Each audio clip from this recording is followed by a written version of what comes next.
Hello students, welcome to our channel. In today's class, we'll discuss about demand. So what is demand? When any quantity of a commodity that we are willing to buy at a particular price in a particular period of time, it is called demand. Demand, all we know, it's a desire, it's a need to fulfill our wishes. Okay, it's a that become a demand, means what we want to satisfy our needs, that is called a demand. So in economics, demand is the quantity of a commodity that a consumer is willing and able to buy at a possible price during a given period of time. There must be a possible price. It doesn't mean that any price it can be given can become a demand. No. Earlier, when the mobile phone was first came to India, that I'm talking about 25-30 years ago, there was very less demand of mobile phone. Why?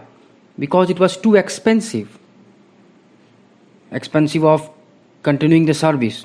The handset cost, the users of the service cost, the call charges, right? So demand was very less, very least if I say. But now it's more. Why? Because that quantity of a commodity the consumer which is willing to buy is available at a possible price and within a particular period of time also. Okay, so demand is the quantity of a commodity that a consumer is willing and able to buy at each possible price during a given period of time. Next we see about what are its elements, to fulfilling or to say what a demand, what it should be there, what we can say the demand. You can say that essential elements should be there, that essential elements, what should be make a demand a complete demand. Okay, it must have the quantity of a commodity, whatever we want, it must have a possible quantity, must have a willingness to buy. Okay, so if someone gifted you, it is not a demand. You purchase something, it was your will to purchase, your willingness to buy it, then it becomes a demand, right? That product must have a possible price. Okay, and that everything is purchased in a particular period of time, that's why period of time. Now next we'll see about determinants of demand. Okay, so here the first determinant is price of the given commodity. Of course, there must be availability, is an important factor that affect demand for the given commodity. There must be a price. For example, if the price of given commodity, say tea, increases, its quantity demand will fall, as satisfaction derived from tea will fall. Why? Because let's see about if the price of the commodity of tea rises, then what will happen? The quantity demanded for tea will what happen? The satisfying capacity for tea will what? It will fall because the price rises. So why it will fall? Because there is no possible price available, correct? Next we'll see about price of related goods. Okay, so let's see first what goods. See, the goods are divided into two aspects here. One is called substitute goods and other is called complementary goods. So what is substitute goods?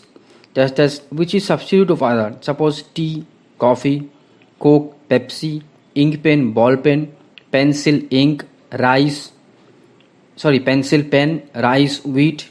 Okay, so in substitute good, what happened? As increase in the price of substitute goods to an increase in the demand for the given commodity.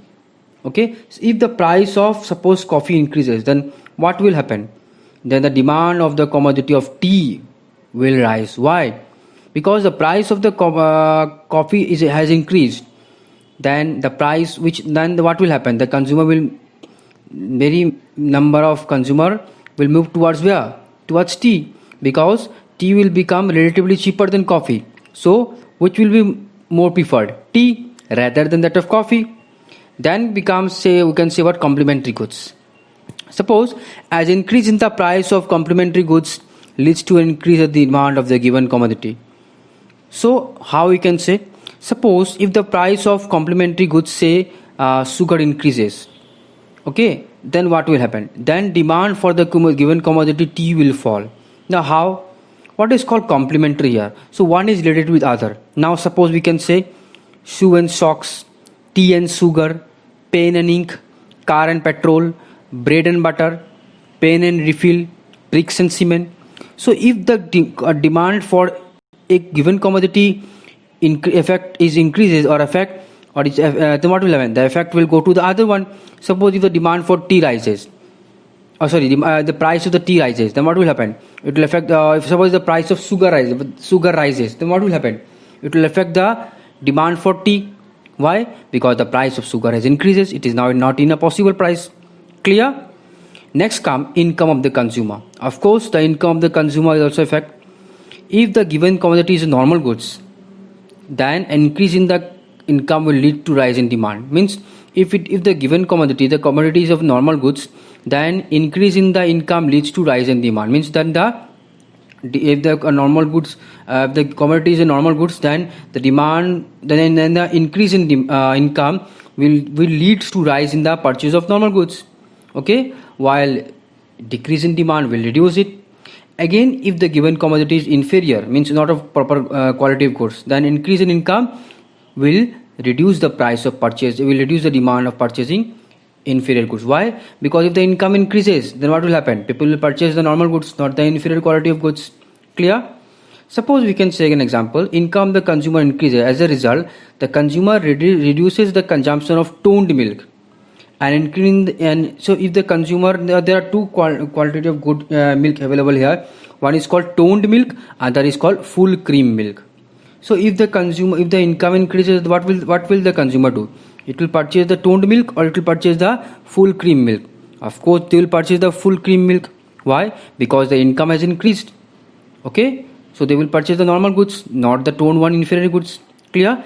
Then come taste and preference. Of course, taste and preference of the consumer directly influence the demand of the given commodity. Okay, we can say then change in fashion, customs, habits and all. If a commodity in the fashion or is preferred by the consumer, then the demand for such a commodity rises. If that habits or custom or fashion is preferred in the economy, then of course the demand will rise, and if it is not, then of course the demand is going to fall. Clear? Then we'll say about expectations of rise in future. Of course, this also is one of kind of that affect the demand of a commodity. Suppose if one say if the price expectation of change in price in future, means if a consumer is scared of that the price of the commodity is certainly going to rise in future, then what will happen? Automatically the consumer will going to purchase the product at right moment. Clear? Suppose if the price of petrol is expected to rise in future, then what will happen? Then its present demand will increase. Now, then what will do? Suppose if you come to know that after 2 days the price of petrol will rise, then what will happen? The consumer is going to purchase in the present time only, right? Next come about again size and composition of population. Of course, this is also an important determinant.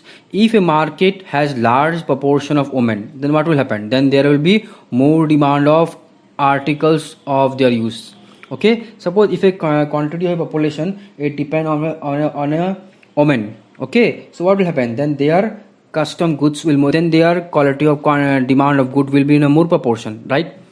Where in rather of other goods. Okay, season and weather, we can say, of course season and weather of course affect the demand.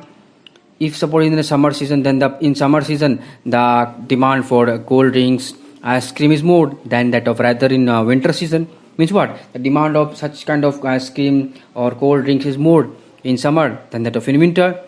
And then again in rainy season, the demand of raincoats, umbrella are more than that of another in summer and winter season. Next come distribution of income. Of course, it is also important one. If income in a country is equitable distributed, then market demand for commodity will be more. Suppose if someone have a equal amount of income, that is average income of a particular population is 10,000 everyone, then what will happen? Then the demand of commodity will be will be more. But if it is that if the income is uneven, for example people are either rich or poor, then the market will remain at lower level. Why? Because suppose price of particular suppose one is rich and one is poor, then what will happen? Then in that case various product will be get affected. Suppose the which product will get affected?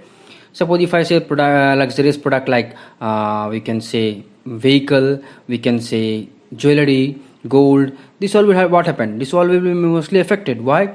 Because the market will lead to rise only by a richer section of people than that of poor section of people. Correct? So distribution of income is also important aspects. If there is equitable distribution of income, then the market demand will be more, and if there is not so, if it is uneven, then automatically what will happen? The market demand will remain at a lower level. Now students, please do subscribe, like and comment to our channel.